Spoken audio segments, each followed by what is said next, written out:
Summa qala hafizahullahu ta'ala at-tawadhu. At-tawadhu yakni rendah diri. Qala an-nabiy sallallahu alaihi wasallam, "Ma naqasat shadaqatum min mal."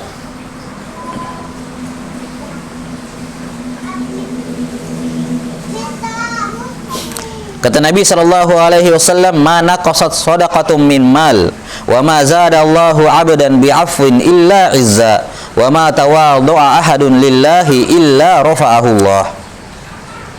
Kata Nabiullah alaihi salatu wassalam, "Ma shadaqatum min mal." Sedekah tidak akan mengurangi harta. Sedekah tidak akan mengurangi harta. Dikarenakan apa yang dia keluarkan itulah hakikat dari hartanya. Justru sebaliknya, bahwa sedekah itu adalah tambahan harta.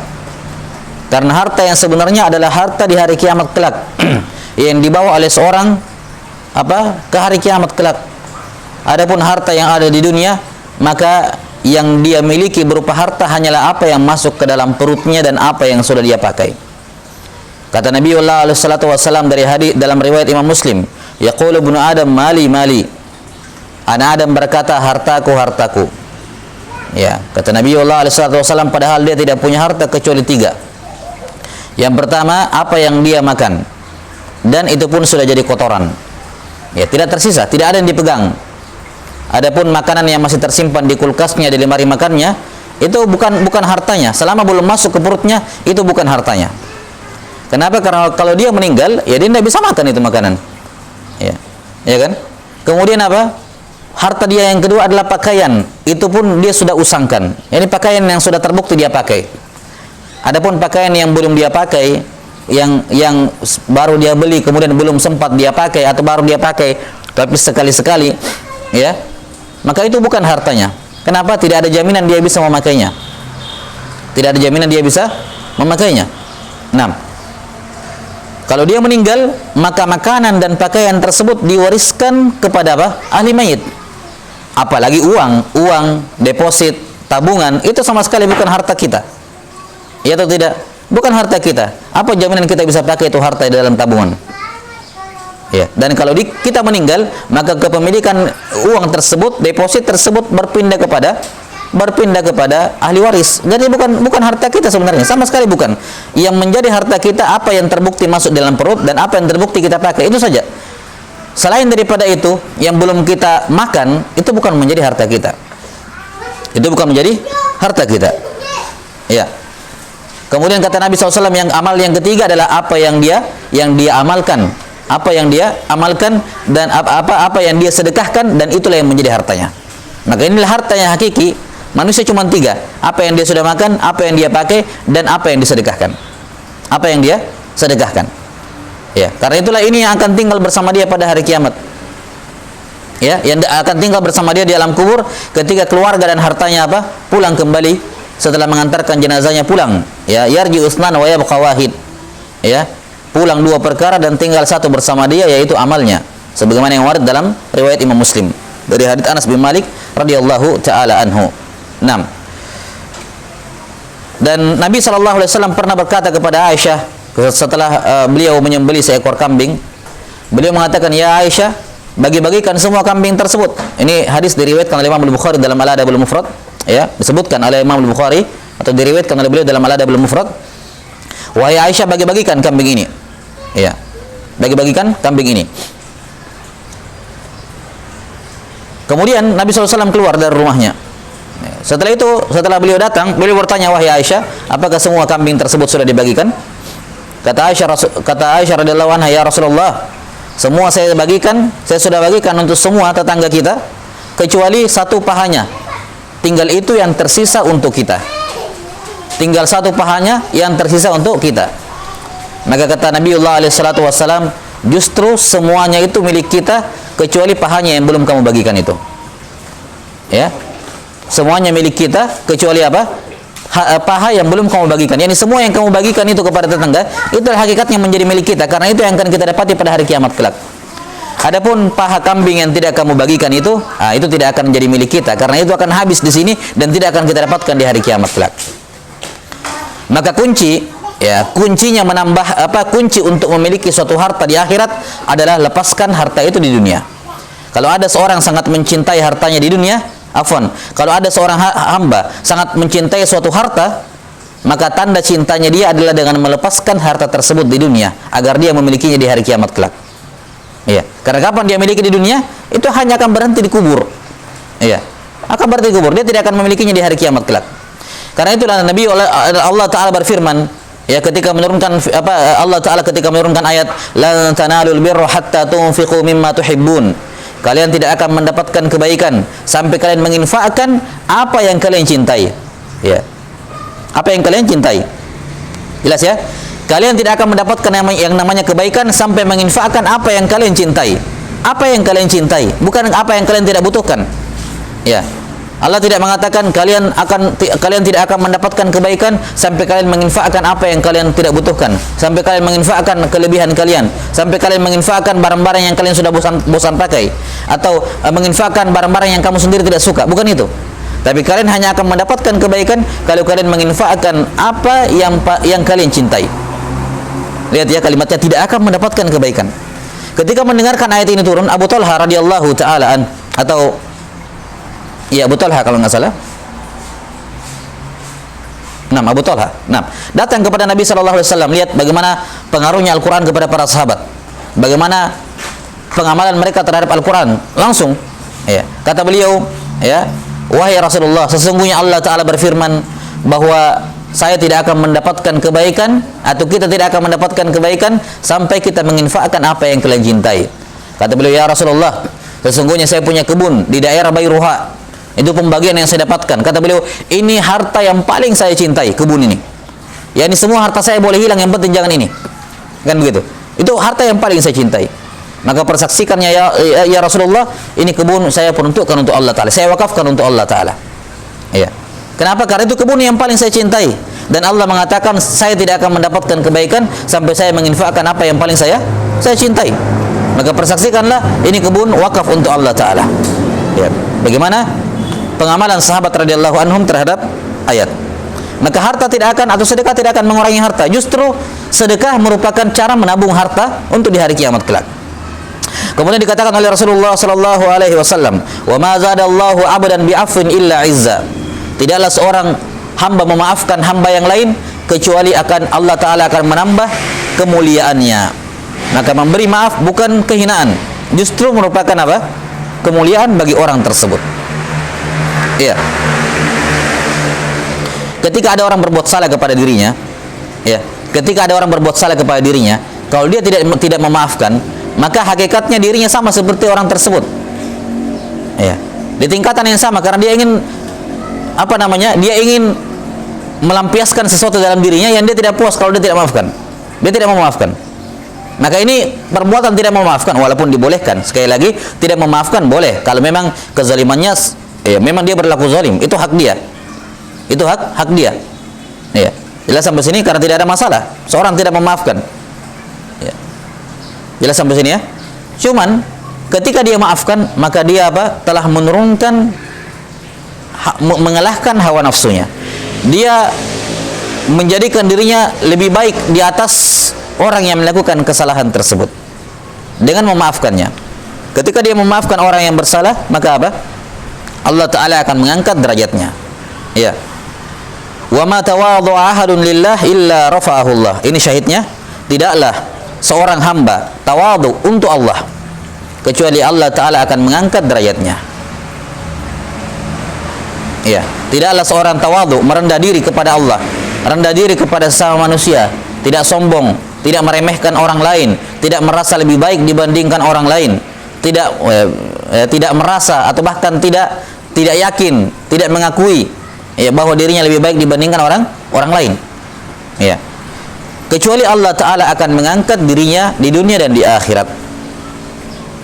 Allah Ta'ala akan mengangkat dirinya di dunia dan di akhirat. Ya.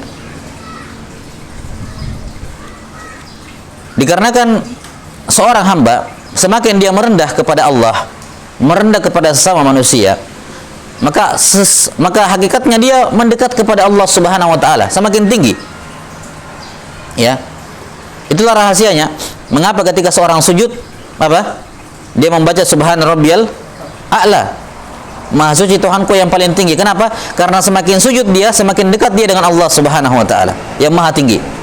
Semakin rendah dia, semakin merendah dia, semakin merendah dia, maka semakin derajatnya tinggi. Ya, semakin dekat dengan Allah Subhanahu wa taala. Semakin dekat dengan Allah Subhanahu wa taala. Lihat firman Allah Subhanahu wa taala, "Wala tuti'hu wasjud waqtarib." Ya, "Wala tuti'hu wasjud waqtarib." Di akhir surah Al-Alaq. Wasjud, dan sujudlah engkau wahai Muhammad, waqtarib, dan mendekatlah kepadaku. Maka cara mendekat dengan Allah, kepada Allah dengan apa? Dengan sujud. Aqrabu ma yakunul abdu bainal abdi wa baina rabbih wa huwa sajid. Posisi terdekat seorang hamba dengan Tuhannya ketika dia sujud. Maka ini semua menunjukkan bahwa semakin seorang merendah, semakin dekat dia dengan Allah Subhanahu wa taala. Semakin dia merendah, semakin dekat dia dengan Allah Subhanahu wa taala. Ya. Jelas sampai sini? Karena itulah kunci untuk mendapatkan ketinggian di dunia adalah merendah kepada hamba Allah. Merendah kepada Allah, merendah kepada hamba Allah di muka bumi ini. Siapa yang merendahkan dirinya, Allah Ta'ala mengangkatnya. Dan siapa yang mencoba mengangkat dirinya di dunia, Allah Ta'ala akan merendahkannya. Siapa yang mencoba meninggikan dirinya di dunia, Allah Ta'ala akan merendahkannya. Dan ini berlaku untuk siapa saja. Iya, untuk siapa saja. Siapa yang mencoba meninggikan dirinya, Allah Ta'ala akan menjatuhkannya. Ya. Karena itulah ada sebuah kisah yang menarik disebutkan oleh Imam Tirmidzi dalam Syama'il Muhammadiyah. Ya.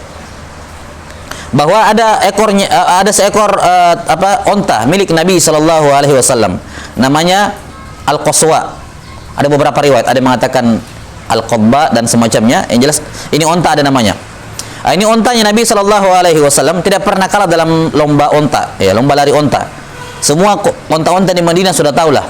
Ontanya Nabi sallallahu alaihi wasallam yang paling cepat. Enggak kalah, enggak pernah kalah. Satu kali pun. Maka ya namanya biasa ya, kalau ada perlombaan dan ada yang menang terus, ada champion ya, ada juara lah. Ya, ada yang jadi favorit. Maka ontanya Nabi sallallahu alaihi wasallam kemudian dieluk-elukan oleh para sahabat. Ya, dieluk-elukan. Oh, ini onta yang paling cepat, ini onta yang ini. Ya. Pokoknya dieluk-elukan, dijadikan sebagai favorit lah. Ditinggikan. Sampai satu ketika datang seorang Arabi, ya, Arab nomaden, ya, yang kerjanya berpindah-pindah tempat tinggal, ya, tidak memiliki tempat tinggal tetap. Datang Arab Badui, datang ke Madinah bawa ontanya, ikut lomba lari onta itu, perlombaan onta. Ya, dan ternyata hasilnya ontanya Nabi sallallahu alaihi wasallam kalah. Ontanya Arabi tadi menang. Ontanya Arabi tadi menang. Maka akhirnya para sahabat ya langsung down gitu. Ya, langsung down. Wah, ontanya Nabi sallallahu alaihi wasallam kalah. Padahal ini sudah dijago-jagokan ya, jadi favorit juara ini. Ya. Ya. Maka melihat tatkala Nabi sallallahu alaihi wasallam melihat keadaan sahabat seperti itu, kecewa, ya, dan semacamnya.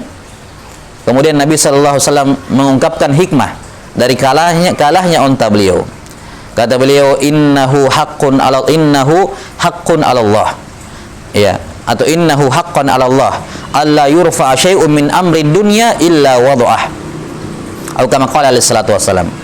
Sesungguhnya Allah mewajibkan dirinya, Allah pasti melakukannya. Allah pasti melakukannya. Apa itu? Tidaklah ada suatu perkara dunia yang diangkat-angkat kecuali Allah akan merendahkannya. Tidaklah ada suatu perkara dunia yang coba diangkat-angkat kecuali Allah akan merendahkan dia. Maka hati-hati. Ketika seorang ingin terangkat di dunia ini, tunggu saja Allah Ta'ala akan menjerembabkan dirinya ke tanah. Allah akan merendahkan dirinya. Ya. Merasa paling. Ya. Masalah kenyataan itu biar Allah yang urus. La tuzakku anfusakum huwa a'lamu biman ittaqa. Jangan memuji diri kalian sendiri. Saya paling ini, kami paling ini. Ya. Allah yang menilai kalian. Secara kenyataan biarkan Allah yang melihat siapa yang lebih utama. Tapi kamunya yang mengatakan saya lebih baik dibandingkan dia, itu kibar. Dan tunggu Allah akan menjerembabkan kamu. Ya. Jadi jangan dikatakan masa tidak boleh kita meyakini kita lebih baik. Maksudnya masa kita tidak boleh meyakini bahwa saya benar, dia salah. Ya, saya berada di atas kebenaran, dia di atas kesalahan. Ya, bukan tidak boleh. Ya. Tapi ketika kamu merasa bahwa kamu lebih baik dibandingkan orang lain, ini biarlah Allah Ta'ala yang menilai hal tersebut. Kamu lebih baik dibandingkan, iya Allah Ta'ala melihat dengan takwamu, betul. Tapi kapan kamu merasa lebih baik dibandingkan orang lain, maka saat itu kamu turun derajatnya dibandingkan orang yang kamu nilai tersebut. Ya, dibandingkan orang yang kamu nilai tersebut.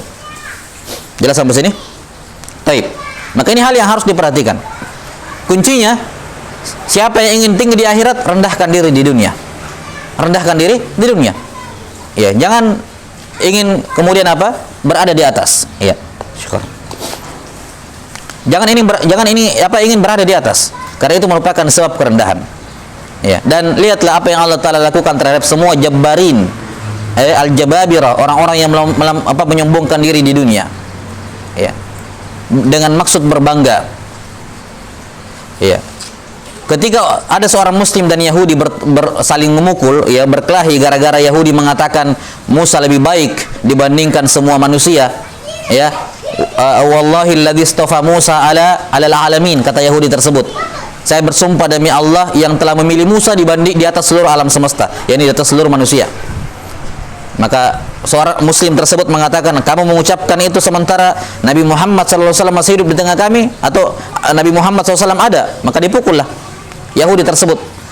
Ya, Muslim ini mengatakan tidak, justru Muhammad SAW lebih baik dibandingkan semua nabi, gitu ya, lebih baik dibandingkan seluruh manusia. Jadi apa? Saling jago-jagokan nabi, gitu, jago-jagokan nabi dan merendahkan. Maka sampai ketika dia sudah dipukul, datanglah Yahudi tersebut melapor kepada Nabi SAW, ya Rasulullah atau ya Muhammad, saya dipukul. Ditanya alasannya, maka Nabi SAW bersabda, la tukhayyiruni ala Musa. Dalam riwayat lain, la tufaddiluni ala Musa. Jangan unggulkan saya dibandingkan Musa. Jangan dahulukan saya dibandingkan Musa. Ya. Karena pada hari kiamat ketika saya dibangkitkan, saya melihat Musa alaihissalam itu berpegang pada qawaim arsh. Pada apa? Berpegang pada qawaimnya arsh. Tiang-tiangnya, ya, tiang-tiangnya arsh yang diangkat oleh para malaikat itu. Ya. Wa yahmilu arsya rabbika fawqahum yauma idzin samaniyah. Ya. Yani saya enggak tahu apakah Musa dikecualikan dari hari kiamat, ya, dari apa? Dari kehancuran, ataukah dia dibangkitkan sebelum saya. Yani karena saya bangkit dia sudah ada di sana. Nah, gitu. Maka jangan dahulukan saya dibandingkan Musa. Ya. Di sini tentunya tidak ada seorang pun yang mengatakan, tidak ada seorang pun ulama yang mengatakan, oh kalau begitu tidak boleh kita mengatakan Nabi Muhammad SAW lebih utama dibandingkan Nabi Musa. Tidak ada yang mengatakan seperti itu, karena jelas Nabi Muhammad SAW lebih utama dibandingkan Nabi Musa. Cuman yang beliau larang adalah jangan dahulukan saya, utamakan saya dibandingkan Musa, yang menyebabkan kalian meremehkan Nabi Musa. Jelas sampai sini, yang menyebabkan kalian meremehkan Nabi Musa. Karena mengutamakan yang lain, mengutamakan yang satu seraya meremehkan yang lain, itu merupakan kebanggaan yang tercela dan merupakan hal yang diharamkan. Ya. Karena itulah beliau alaihissalatu wassalam ketika menyebutkan kedudukan beliau bersabda, ana sayyidu waladi Adam yaumal qiyamah wala fakhar. Beliau kasih keterangan, saya adalah pimpinannya manusia pada hari kiamat. Ini bukan maksud berbangga. Ini sekedar informasi untuk dari Allah Ta'ala akan kedudukan saya, bukan bermaksud untuk fakhar, gitu. Kenapa? Karena fakhar itu dilarang dalam Islam. Menyebutkan kebaikan kita, menganggap kita lebih baik dibandingkan orang lain, itu fakhar. Ada seorang yang rajin sholat 5 waktu, rajin sholat lail, rajin berpuasa sunnah, dengan orang yang cuma melakukan sholat 5 waktu, ya, kadang mungkin bolong, ya, kadang mungkin terlambat, ya, bahkan mungkin dia melakukan sebagian maksiat. Kemudian datang orang yang rajin ibadah ini berkata kepada si orang itu, saya lebih baik dibandingkan kamu. Maka ketika dia mengucapkan kalimat tersebut, maka posisi mereka terbalik. Ya. Yang rajin ibadah itu menjadi di bawah derajatnya dibandingkan pelaku maksiat tadi. Dia telah merendahkan dirinya, melakukan dosa yang besar, yaitu al-kibr, kesombongan, al-fakhr, berbangga diri, tinggi hati. Ya. Dan ini salah satu penyakit yang sangat berbahaya di kalangan para penuntut ilmu. Tidaklah iblis dikeluarkan dari surga kecuali karena apa? Al-fakhr, bangga. Ya, merasa lebih baik dibandingkan Nabi Adam alaihissalam. Ya, merasa lebih baik dibandingkan Nabi Adam alaihissalam. Ya. Jelas sampai sini ya? Tidaklah dua anak Adam, Habil dan Qabil, dalam sebagian riwayat Israiliyat membunuh saudaranya kecuali karena apa? Merasa saya lebih layak yang diterima sembahan saya. Sembelihan saya. Ya. Kan begitu. Dan tidaklah muncul perselisihan di dalam dunia dalam dunia